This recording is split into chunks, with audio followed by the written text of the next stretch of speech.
Kita kembali bisa melanjutkan pembahasan dari menjelaskan tentang tanda-tanda kiamat kecil.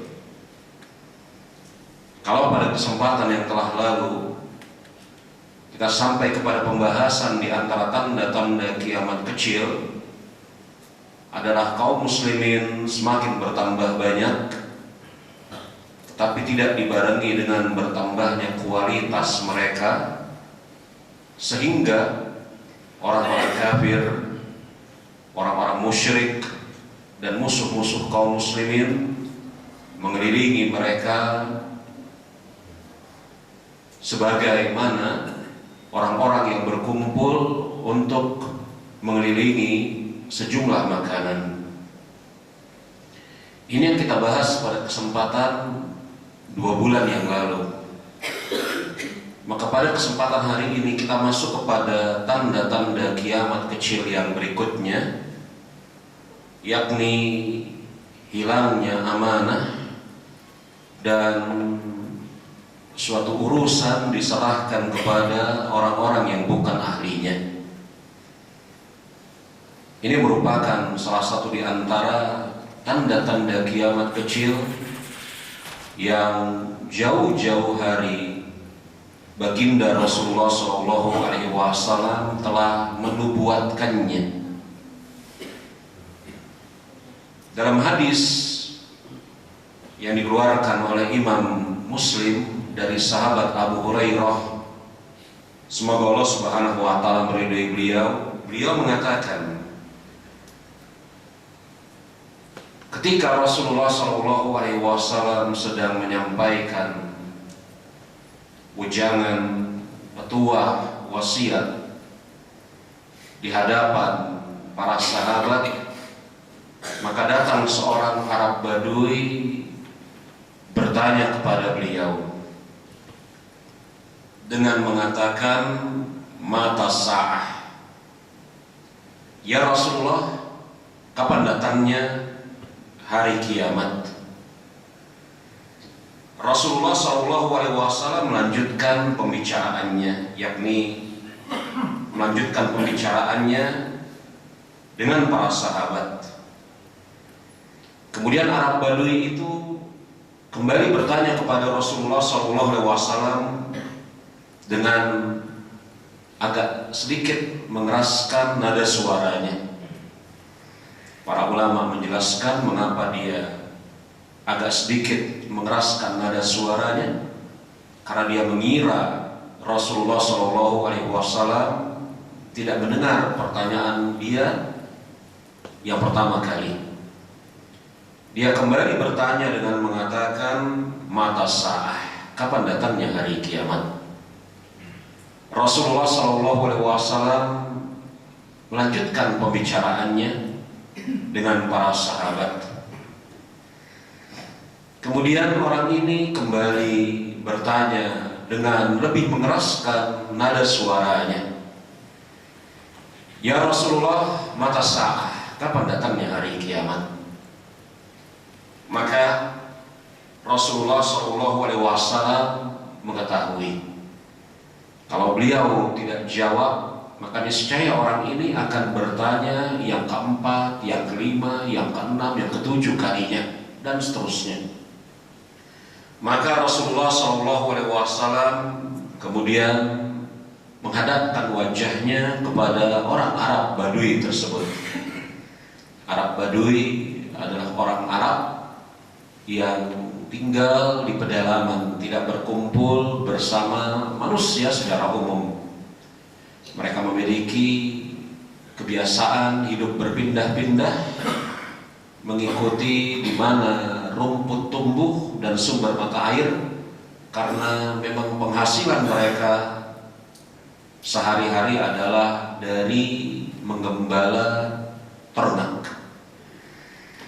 Orang Arab Badui ini ditanya oleh Rasulullah SAW, engkaukah yang bertanya dengan mengatakan kapan datangnya hari kiamat?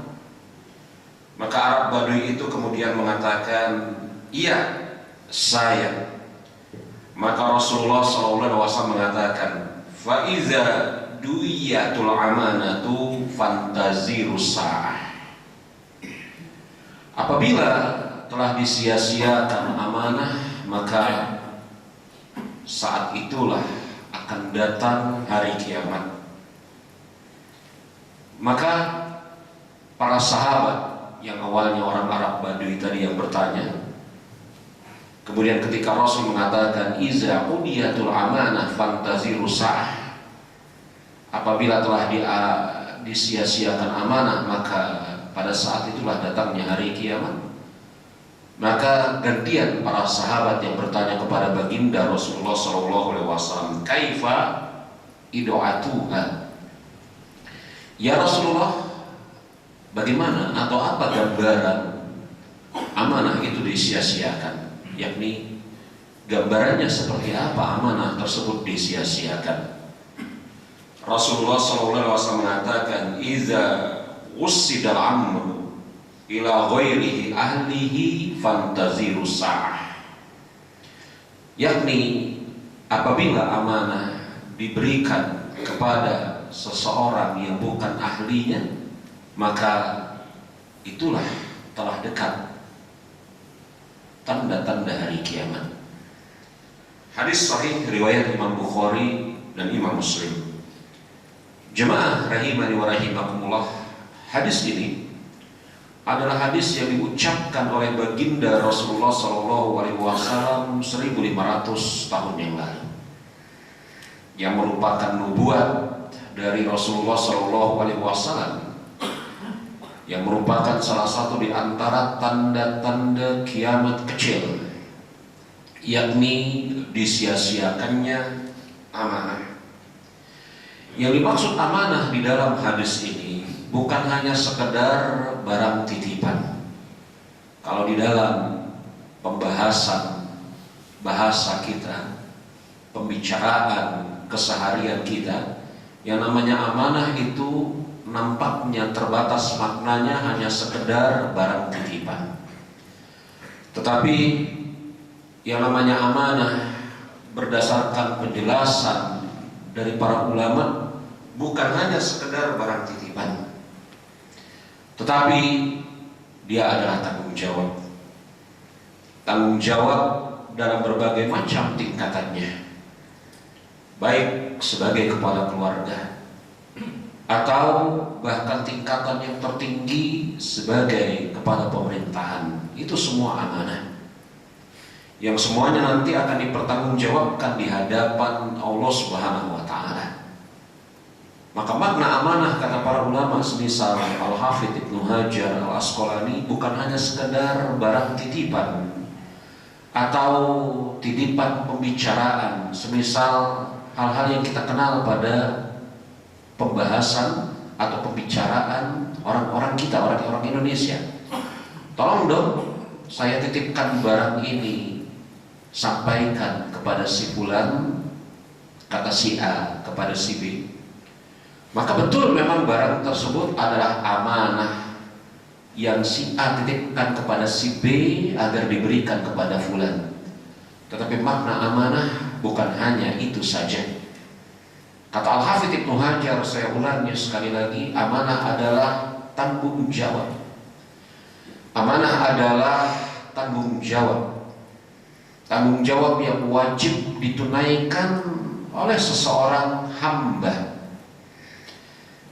Kalau dalam skala kecil, kepala keluarga, dalam skala besar, kepala pemerintahan, maka Rasulullah SAW telah memprediksi, menubuatkan bahwasanya di antara tanda-tanda hari kiamat adalah disia-siakannya amanah.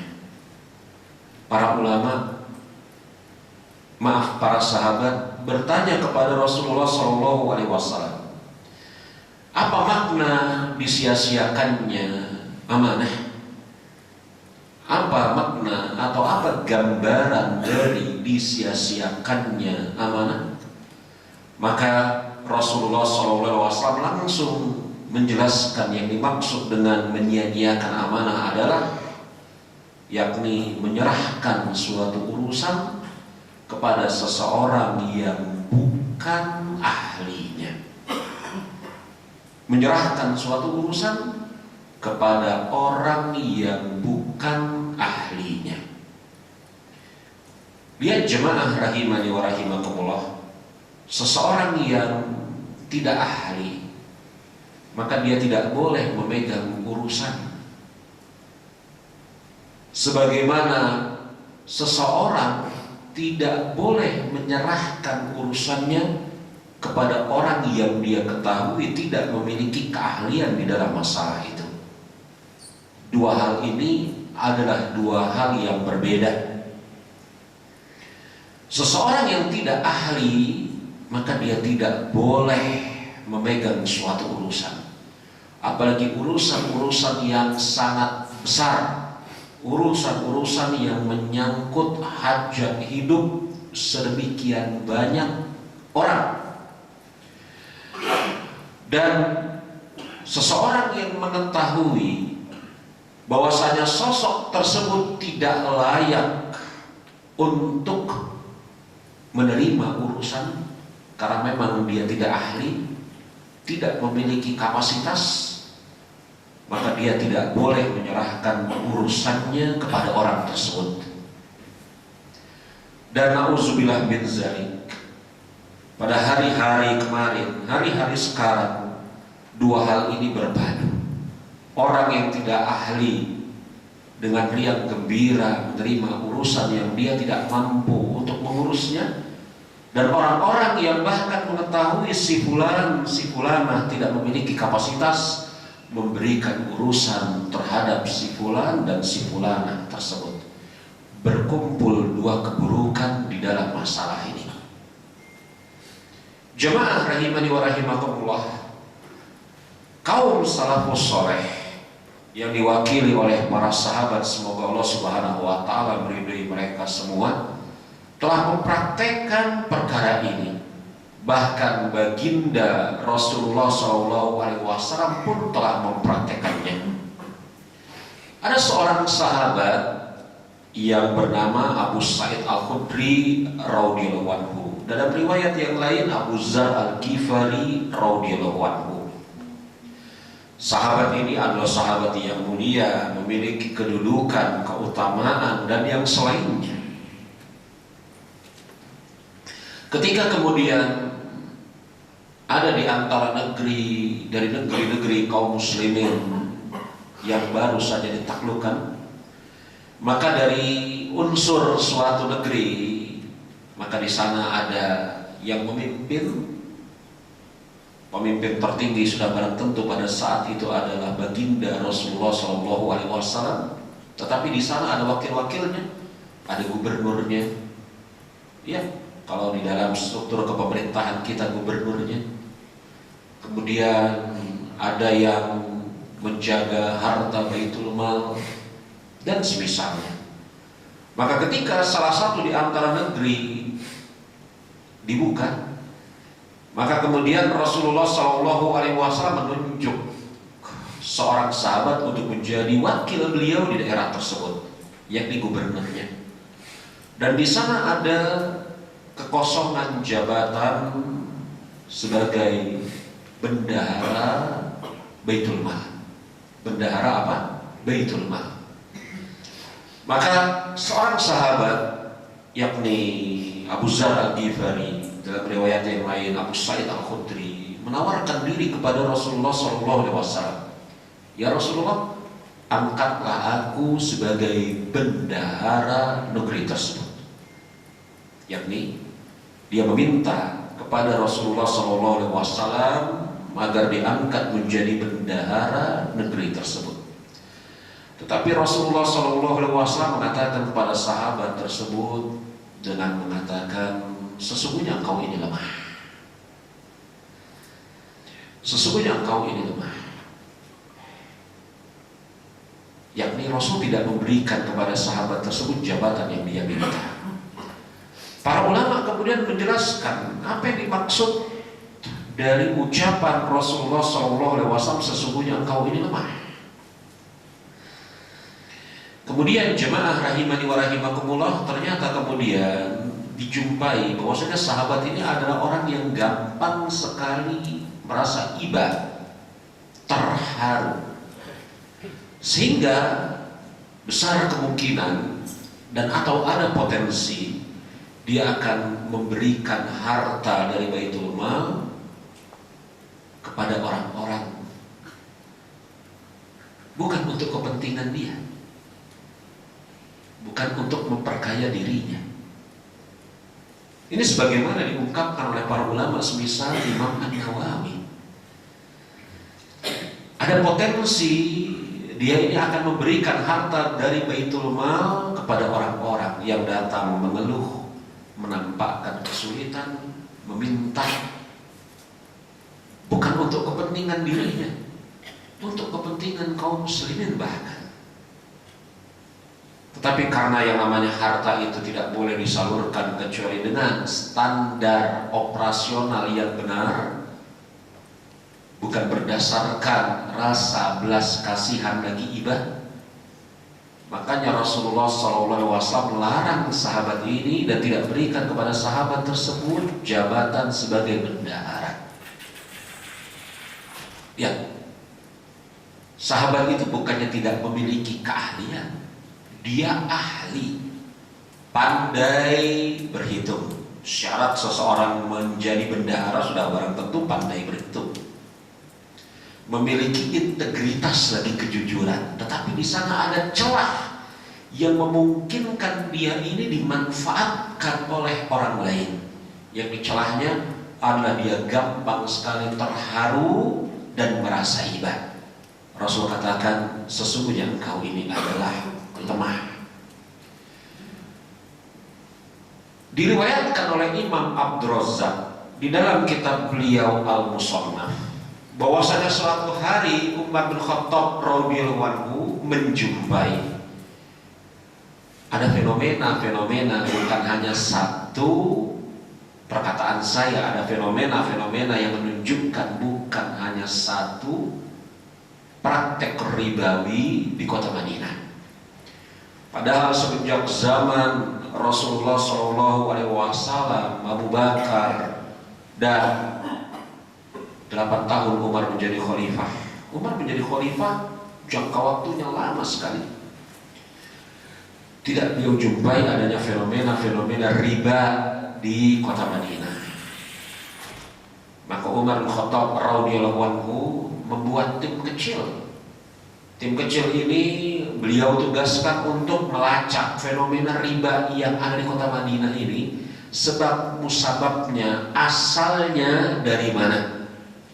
Maka sebab musababnya diketahui dan asalnya pun diketahui. Sebab musababnya, ada sebagian kaum muslimin yang melakukan praktek riba, itu sebab musababnya, dan asalnya dari pasar ukas. Pasar ukas itu adalah pasar yang ada di perbatasan kota Madinah dan kota Kuba. Zaman dulu Kuba itu, jemaah, itu di luar kota Madinah. Madinah itu zaman dulu kecil sekali Madinah itu, kecil. Madinah itu sekarang Masjid Nabawi. Madinah zaman dahulu itu sekarang Masjid Nabawi, yang ujungnya itu di Masjid Qomamah. Kecil sekali kota Madinah. Kuba itu sudah di luar kota Madinah zaman dahulu kala. Maka pasar ukas itu adalah pasar yang ada di pinggir kota Madinah, berbatasan dengan kota Kuba. Kalau saya sebutkan kota Kuba, maka ini mereferensikan zaman dahulu kala, bukan zaman sekarang. Kalau zaman sekarang, Kuba itu distrik dari kota Madinah. Kota kalau di sana, di negara-negara Timur Tengah, itu namanya distrik, ya, distrik Madinah.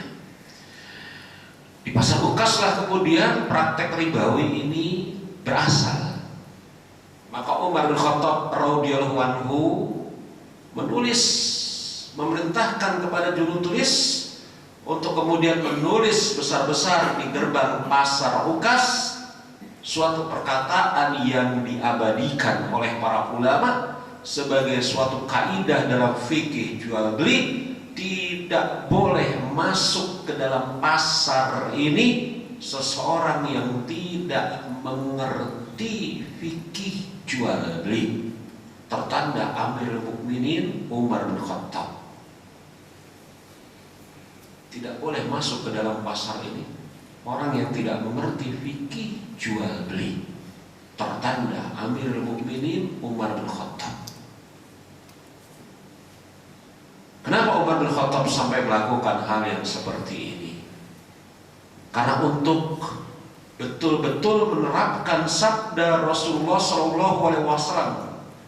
Apabila urusan itu hendak beres, urusan itu hendak lurus, urusan itu hendak berjalan sesuai dengan seharusnya, maka janganlah urusan tersebut diberikan kepada seseorang yang bukan ahlinya. Lalu dari mana kita bisa mengetahui orang itu ahli atau tidak?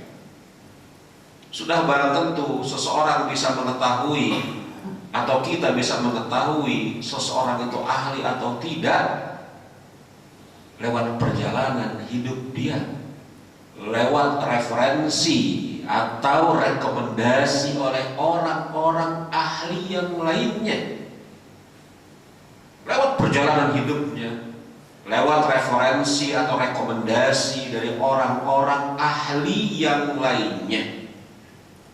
Inilah yang kemudian dikatakan oleh para ulama, dari mana kita bisa mengetahui seseorang itu ahli atau tidak? Makanya jemaah rahimani wa rahimakumullah, lagi-lagi pada masa pemerintahan Umar bin Khattab radhiyallahu anhu, pada masa pemerintahan Abu Bakar As-Siddiq, semoga Allah Subhanahu wa taala meridai beliau, sedikit sekali keputusan-keputusan hukum baru yang ditelurkan oleh Abu Bakar As-Siddiq. Sebelumnya saya ingin katakan bahwasanya apa yang diputuskan oleh Abu Bakar, diputuskan oleh Umar, diputuskan oleh Utsman dan Ali, dan mereka adalah khulafaur rasyidin, itu adalah sunnah yang mengikat bagi kaum muslimin hingga hari kiamat. Karena baginda Rasulullah SAW mengatakan, alaikum bisunnati wa sunnati khulafaur rasyidin al-mahdiyyin. Hendaklah kalian berpegang teguh kepada sunnahku dan sunnah khulafaur rasyidin sepeninggalanku. Sedikit sekali pada masa pemerintahan Abu Bakar As-Siddiq keputusan-keputusan yang baru. Kenapa? Karena Abu Bakar As-Siddiq yang pertama masa kepemimpinannya sebentar, 2 tahun lebih. Yang kedua, pada masa pemerintahan Abu Bakar As-Siddiq radhiyallahu anhu, ada sekelompok orang-orang yang tadinya Islam kemudian keluar murtad dan diperangi oleh Abu Bakar dan para sahabat. Yang ketiga, Abu Bakar As-Siddiq menjumpai pada masa pemerintahannya ada orang-orang yang enggan mengeluarkan zakat. Yang keempat, Abu Bakar As-Siddiq menjumpai pada masa pemerintahannya ada orang-orang yang mengaku sebagai nabi, entah dia Aswad al-Ansi, Tuwailah, Musailamah al-Kazzab ataupun yang selainnya. Maka Abu Bakar As-Siddiq masa pemerintahannya yang sebentar akan tetapi sibuk kemudian menghadapi hal itu semua. Adapun masa pemerintahan Umar bin Khattab hampir 12 tahun. Maka di sana ada keputusan-keputusan strategis yang dikeluarkan oleh Umar bin Khattab. Di antaranya adalah membuat Dewan Syura. Dewan Syura ini salah satu di antara ijtihad Umar bin Khattab, dan kaum muslimin nampaknya sampai hari ini masih menjalankan yang namanya Dewan Syura tersebut.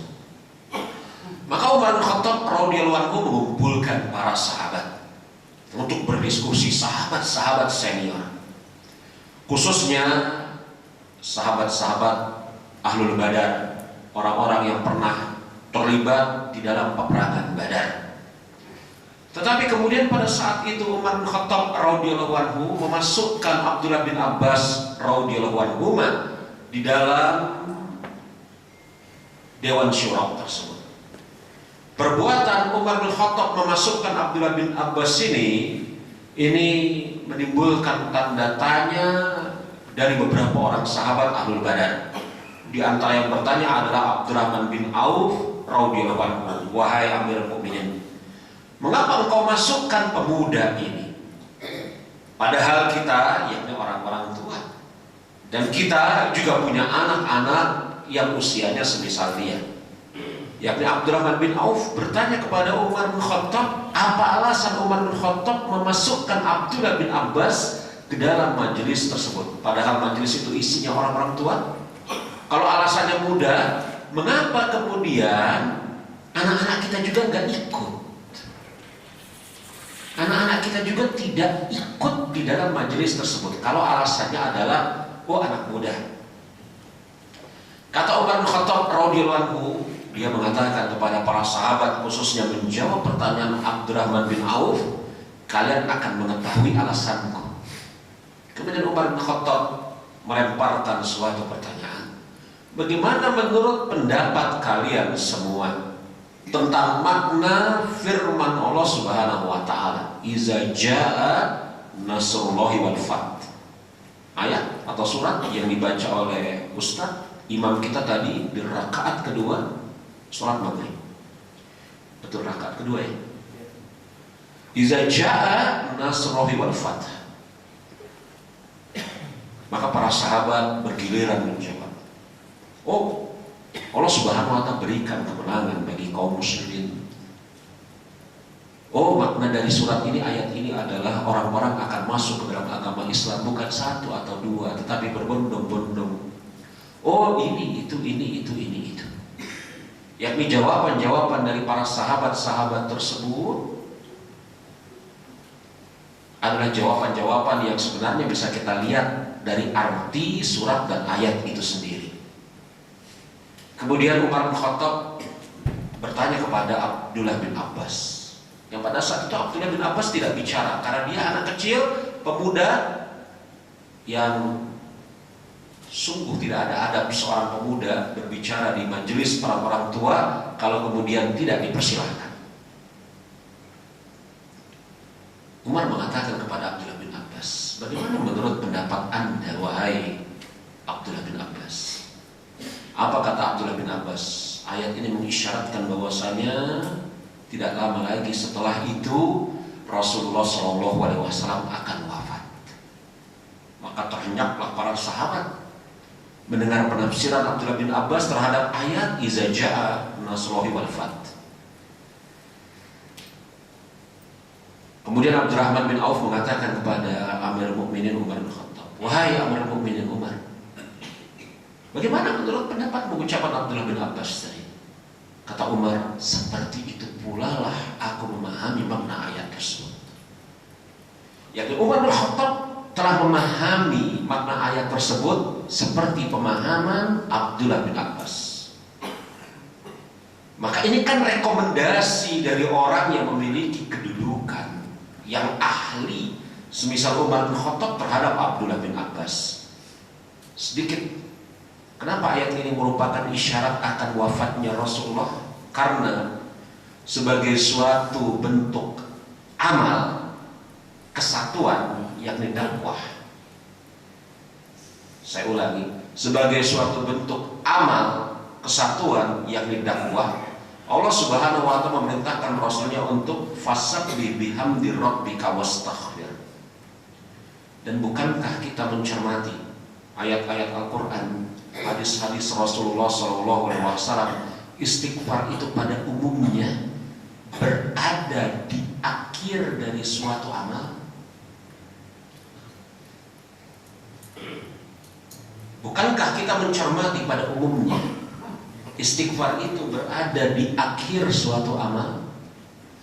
Allah Subhanahu wa ta'ala memerintahkan kita untuk bangun di sepertiga malam terakhir, mengerjakan sholat, membaca Al-Quran, memohon kepada Allah Subhanahu wa ta'ala.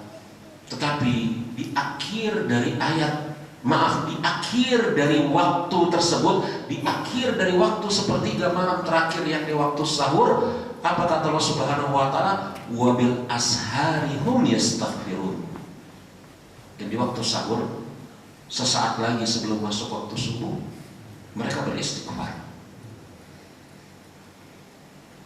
Bukankah seseorang yang telah menyelesaikan sholat sebagai suatu amal secara utuh, disyariatkan dia untuk beristighfar? Astagfirullah, astagfirullah, astagfirullah. Contoh yang kedua. Contoh yang ketiga, bukankah seseorang yang habis menyampaikan ceramah, tausiah, wejangan, petunjuk, mauizah, dia disyariatkan untuk beristighfar setelahnya? Subhanakallahumma wa bihamdika asyhadu an la ilaha illa anta astaghfiruka wa atubu ilaik.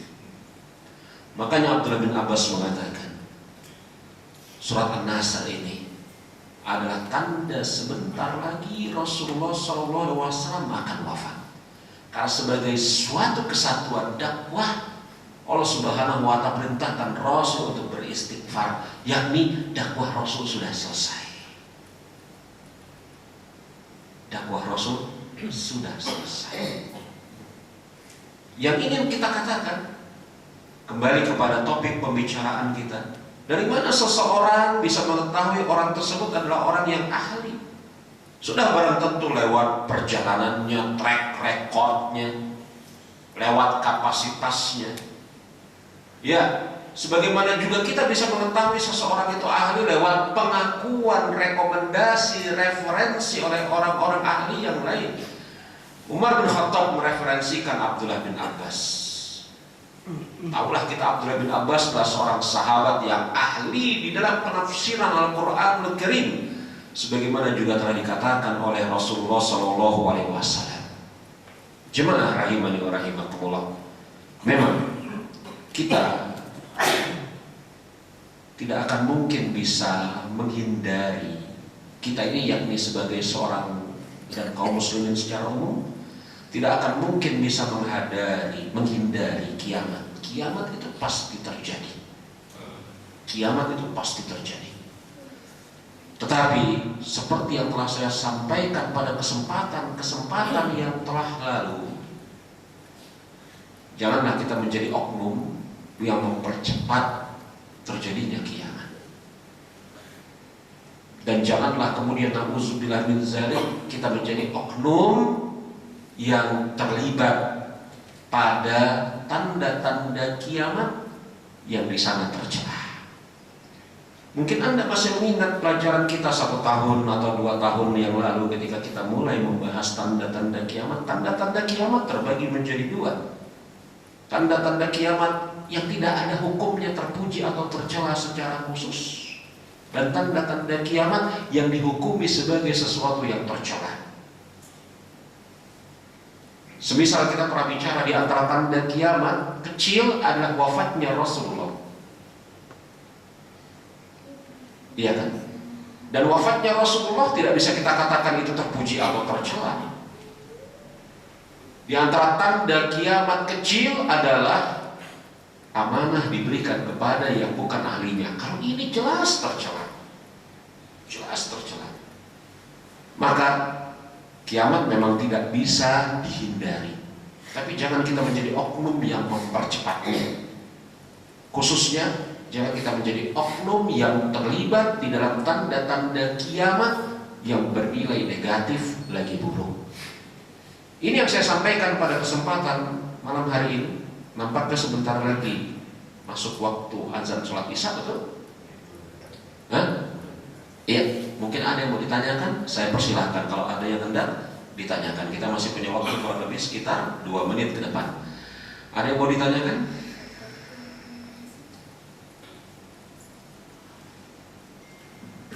Ada jemaah? Baik, apabila tidak ada, kita cukupkan sampai di sini pembahasan kita. Insyaallah Ta'ala pada kesempatan yang akan datang kita mulai masuk kepada tanda-tanda kiamat kecil yang lain, yakni orang-orang berlomba-lomba meninggikan bangunan. Dan ini betul-betul terjadi pada hari-hari belakangan ini.